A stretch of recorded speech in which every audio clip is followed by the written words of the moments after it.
देखो, corona virus के जो अलग-अलग वेरिएंट्स आ रहे हैं, जैसे डेल्टा वेरिएंट्स, गामा वेरिएंट, अलग-अलग जो वेरिएंट आ रहे हैं, उनके अलग-अलग नाम रखे गए हैं, ठीक है? तो अभी जो वेरिएंट आया है 13th नंबर का वेरिएंट, उसका नाम रखा गया है ओमिक्रॉन। तो इन वायरस का जो वेरिएंट आता है, उसका नाम इस तरीके से क्यों कौन रखता है और क्यों रखता है? देखो, इसका एक प्रोसेस है। अभी ये न्यूज़ में इसलिए बना हुआ है क्योंकि 2 अल्फ़ाबेट्स को छोड़ दिया गया है। पहली बात तो ये कि वायरस के जो वेरिएंट्स हैं, उनका नाम ग्रीक अल्फ़ाबेट के हिसाब से रखा जाता है, ठीक है? जैसे अपने इंडिया में जो इंडियन अल्फ़ाबेट जो होते हैं ए, बी, सी, डी ऐसे होते हैं, 26 अल्फ़ाबेट्स होते हैं, ठीक है? वैसे ही ग्रीक अल्फ़ाबेट जो होते हैं जिसमें ए बी सी डी नहीं होता है, जिसमें होता है पहला अल्फ़ा, फिर बीटा, फिर गामा, फिर डेल्टा, फिर एप्सिलॉन, फिर ज़ीटा, फिर एटा, फिर थीटा, फिर आयोटा, फिर कप्पा, फिर लैम्डा, फिर मू, फिर नू, फिर ज़ी, एक्स आई ज़ी, फिर ओमिक्रॉन, फिर पाई, ठीक है? इस तरीके से होता है, फिर रो, फिर सिग्मा। इस तरीके से ग्रीक अल्फ़ाबेट होता है, जिसके हिसाब से वायरस, कोरोना वायरस के जो अलग-अलग वेरिएंट्स आ रहे हैं, उनका नाम रखा जाता है, ठीक है? देखो, दुनिया भर के जो अलग-अलग देश है, वहाँ पर अभी तक ऑलरेडी 12 वेरिएंट हैं, ठीक है? कोरोना के 12 वेरिएंट ऑलरेडी आ चुके हैं। जो अभी जो वेरिएंट नया आया है, उसका नाम ओमिक्रॉन रखा गया है, लेकिन वो 13वां वेरिएंट है, 13th वेरिएंट है, तो उसका नाम 13th नंबर पे होना चाहिए था।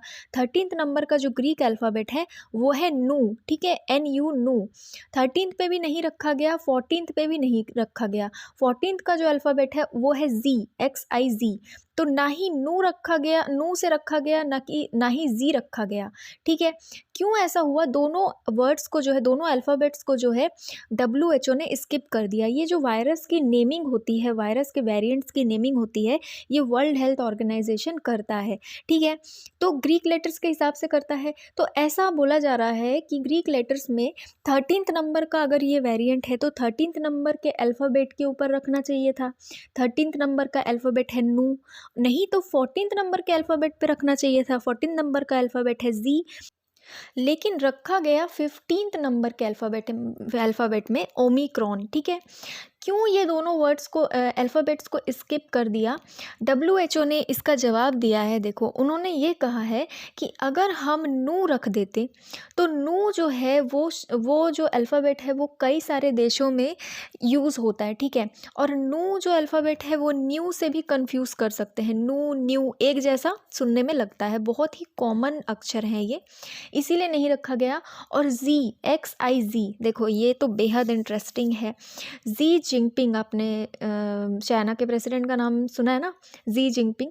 और चाइना से ही ये जो कोरोना वायरस है, वो शुरू हुआ था, ऐसा अपन सुन रहे हैं जब से कोरोना वायरस फैल रहा है।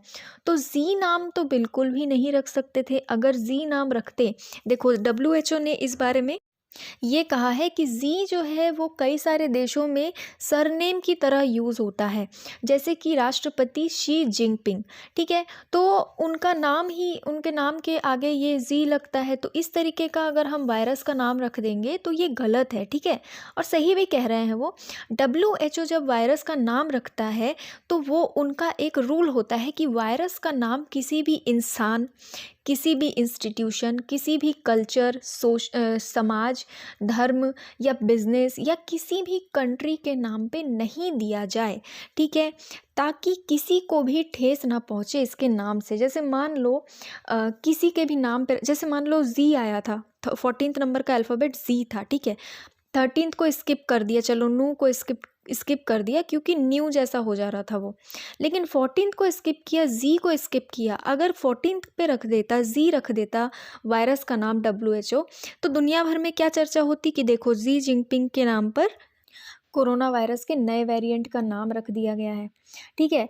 देखो, भले ही चाइना से आया हो ये वायरस, ये मान रहे हैं चाइना से ही आया है, लेकिन इसका ये मतलब नहीं है कि तुम किसी देश के राष्ट्रपति पे वायरस के वेरिएंट का नाम रख दो। ये थोड़ा अपमानजनक लगता है। और किसी भी देश की, मान लो किसी भी देश के राष्ट्रपति या किसी भी देश के नाम का अगर आता, तो भी नहीं रखना चाहिए, है ना? तो WHO ये कहता है कि हम इन चीज़ों को अवॉइड करते हैं ताकि किसी भी तरह का ऑफेंस ना हो किसी के भी कल्चर पे, रिलीजन पे या इंस्टीट्यूशन पे या देश पे या किसी के नाम पे, किसी इंसान के नाम पे।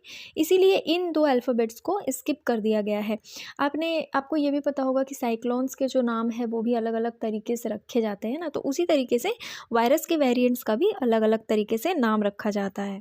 तो आपको ये ध्यान रखना है कि alpha, beta, gamma, sigma, theta ये सारे जो हैं ये ग्रीक अल्फ़ाबेट्स हैं जिनके ऊपर हमारे जो कोरोना वायरस के नए-नए वेरिएंट्स आ रहे हैं उनका नाम रखा गया है। जैसे कि आपको पता होगा इंडिया में जो सेकंड वेव आया था डेल्टा वेरिएंट के कारण आया था जो भयानक तबाही मचाया था जिसमें बहुत ज़्यादा डेथ हुई थी, ठीक है? तो डेल्टा भी जो है वो ग्रीक अल्फ़ाबेट है। तो इसी तरीके के फ़िलहाल 12 वेरिएंट्स मौजूद हैं, लेकिन अभी जो नया वेरिएंट आया है ओमिक्रॉन वो 13वां वेरिएंट है पूरी दुनिया भर में, 13th नंबर का वेरिएंट है। ठीक है? तो इस तरीके से रखा जाता है कोरोना वायरस के वेरिएंट का नाम। तो आज के लिए इतना ही। आई होप आपको ये टॉपिक समझ में आया होगा, नाम कौन रखता है, किस तरीके से रखा जाता है, क्यों इन 2 अल्फ़ाबेट्स को स्किप किया गया है। फिर भी अगर आपको कोई डाउट या कन्फ्यूजन हो, तो आप मुझे कमेंट में पूछ सकते हैं, ठीक है? Thank you.